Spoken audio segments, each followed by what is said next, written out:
Qui ne s'est jamais posé cette question? Qu'est-ce que je ferais si je gagnais au loto? Alors statistiquement, ce soir dans cette salle, 2/3 d'entre vous a déjà joué à l'un de nos jeux et rêvé peut-être de devenir un grand gagnant. D'ailleurs, si vous avez tenté votre chance pour le tirage loto de ce soir, peut-être que l'un d'entre vous m'appellera demain, puisque mon métier consiste à remettre leurs gains aux gagnants à partir de 1 million d'euros, être présent à leur côté le jour J et les jours d'après. Mon équipe et moi-même avons la chance de rencontrer chaque semaine 4 nouveaux millionnaires. 4 nouveaux millionnaires chaque semaine, c'est-à-dire 200 nouveaux millionnaires par an. D'être à leur côté pour la remise du gain le jour J et les jours d'après, de les accompagner sur cette subtile alchimie entre plaisir et bonheur.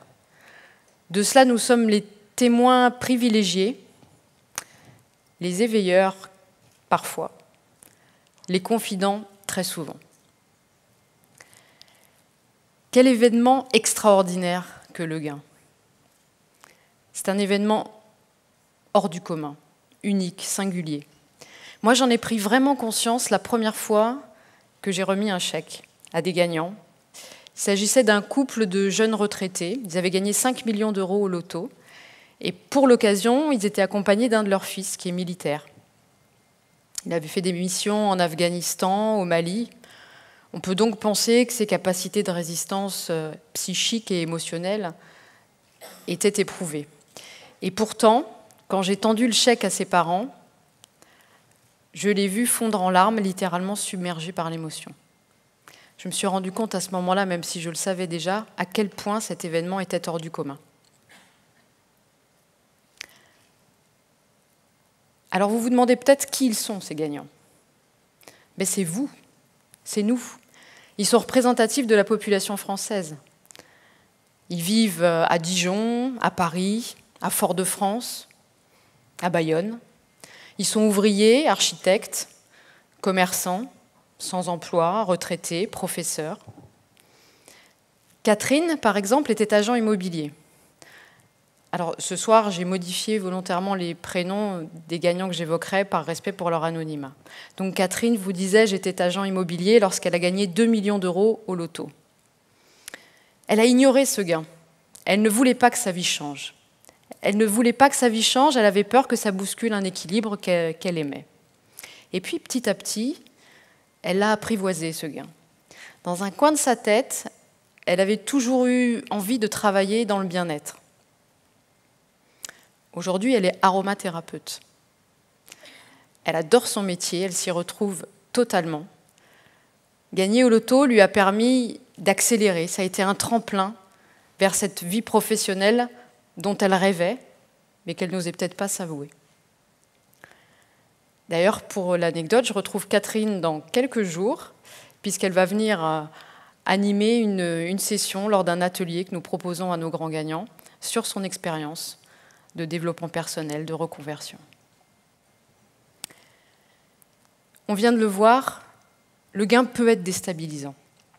C'est vrai, parce que c'est un changement. Et comme dans tout changement, on perd des choses et on en gagne d'autres. Quand on est un gagnant du loto, on gagne beaucoup, mais il y a des doutes qui peuvent surgir. Ça peut être déstabilisant. Il y a des nouvelles questions qui se font jour. Est-ce que je vais changer? Est-ce que ma vie va devenir plus compliquée? Est-ce que je vais perdre des amis? Et si j'en parle pas, est-ce que le secret va pas être trop lourd à porter? Toutes ces questions, elles sont légitimes. C'est vrai que dans certains cas, quelquefois, des situations peuvent se complexifier. Des relations peuvent se détériorer.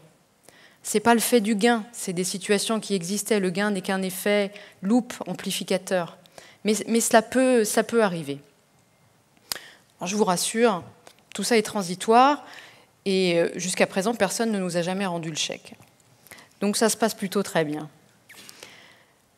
Et puis chacun réagit différemment face à ce gain en fonction de son milieu social, de son éducation, de ses valeurs. On réagit de manière différente. Et puis il y a aussi tout le poids de l'héritage judéo-chrétien qui fait que cet argent n'est pas le fruit du travail et certains peuvent ressentir une certaine culpabilité avec ce gain. Je pense juste maintenant à Dominique et Paul, qui ont gagné 7 millions d'euros il y a 10 ans. Dominique et Paul avaient de très belles situations, une certaine aisance financière. On pouvait légitimement penser que voilà, ils allaient se fondre dans cette vie très, très facilement. C'est le cas aujourd'hui. Mais au début, ils ont vraiment eu besoin de notre accompagnement, besoin qu'on soit là à leur côté, besoin de rencontrer des gens qui avaient vécu la même chose qu'eux. Alors aujourd'hui, ils sont totalement épanouis, ils sont des épicuriens, ils voyagent beaucoup, 6 à 8 mois de l'année, ils ne travaillent plus. Mais au début, ils avaient besoin qu'on soit à leur côté. Et ce qui est amusant dans le cas de Dominique et Paul, c'est qu'aujourd'hui, ils sont devenus des parrains pour les nouveaux gagnants. Ça leur a tellement apporté cette période, cet accompagnement où on était à leur côté, qu'ils ont souhaité transmettre à leur tour la même chose aux nouveaux gagnants.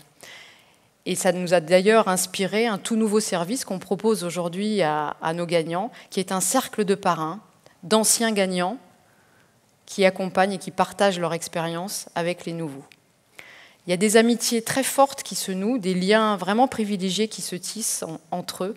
Et pour nous, c'est très émouvant d'assister à tout cela. Alors finalement, à quoi ressemble le jour d'après ? Et le jour d'après, il est différent pour chacun. Il est différent pour chacun. Donc nous accompagnons ce jour d'après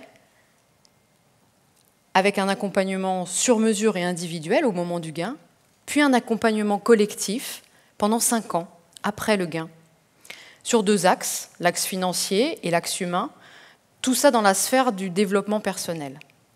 Et ce qui nous tient vraiment à cœur, ce qu'on a envie de transmettre à nos gagnants, c'est de réussir cette transition entre plaisir et bonheur. Alors certains scientifiques pensent que le plaisir est l'ennemi du bonheur. C'est les hormones notamment qui pourraient être en cause, la dopamine pour le plaisir, la sérotonine pour le bonheur, et l'accumulation de plaisir pourrait contrevenir au fait de pouvoir construire son bonheur. Ça me rappelle Alexandre. Alexandre, il a gagné 8 millions d'euros il y a quelques années. La première année, il était dans le plaisir. Il a décidé de faire le tour du monde, d'offrir des cadeaux à ses amis, de s'acheter de belles voitures de sport. Il était vraiment dans le plaisir. Et puis, un jour, il s'est dit que peut-être l'essentiel était ailleurs. Et il a eu envie d'ouvrir un restaurant. Et aujourd'hui, quand on revoit Alexandre, il nous confie à quel point il est heureux de se lever chaque matin, de préparer la cuisine, d'être dans le partage avec les clients de son restaurant. Il a vraiment trouvé son bonheur durable. Et c'est important aussi, c'est ce qu'on essaye d'expliquer et de transmettre à nos gagnants, que le gain n'est pas une finalité. Il doit s'inscrire dans une dynamique de projet. Et chacun trouve le sens qu'il veut, qui lui ressemble à son gain. Lucie et Jacques, par exemple, ça fait 10 ans qu'ils offrent la cantine scolaire aux enfants de leur commune. D'autres ont eu envie de soutenir le club de basket de la ville. D'autres encore ont eu le souhait de bâtir une fondation pour soutenir le patrimoine culturel de leur région. Et puis pour d'autres encore, toute leur énergie, ils vont la mettre à transmettre un patrimoine à leurs enfants et à leurs petits-enfants. C'est le sens qu'ils vont mettre à ce gain. Donc le sens, il ressemble à chacun et chacun le conçoit comme il l'entend. Par contre, il y a une chose sur laquelle tous les gagnants s'accordent, absolument tous.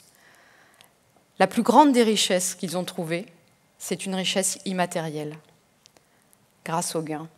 C'est de la liberté, c'est du temps pour soi et pour les autres, c'est de la sérénité, c'est de la confiance en soi. Et ça, absolument tous nous le confient et s'accordent sur ce point. La richesse immatérielle, c'est la plus belle chose qu'ils ont trouvée en gagnant au loto ou à l'euro-million. Alors en ce moment même, peut-être que vous êtes en train de vous poser cette question et de vous dire « mais qu'est-ce que je ferais si je gagnais au loto ?» Alors vous savez que c'est un événement qui peut être déstabilisant, que c'est aussi une aventure humaine et émotionnelle absolument hors du commun, exaltante. Peut-être que certains d'entre vous sont déjà en train d'imaginer la manière dont ils conjugueraient plaisir et bonheur, et puis comment ils vivraient cette richesse immatérielle. Moi, je souhaite de tout cœur qu'on puisse poursuivre ensemble cette discussion, que vous m'appeliez un jour, que vous soyez grand gagnant et qu'on puisse poursuivre cette discussion ensemble. Mais rassurons-nous,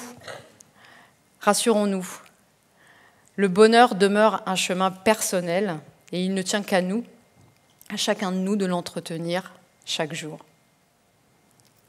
Merci pour votre attention.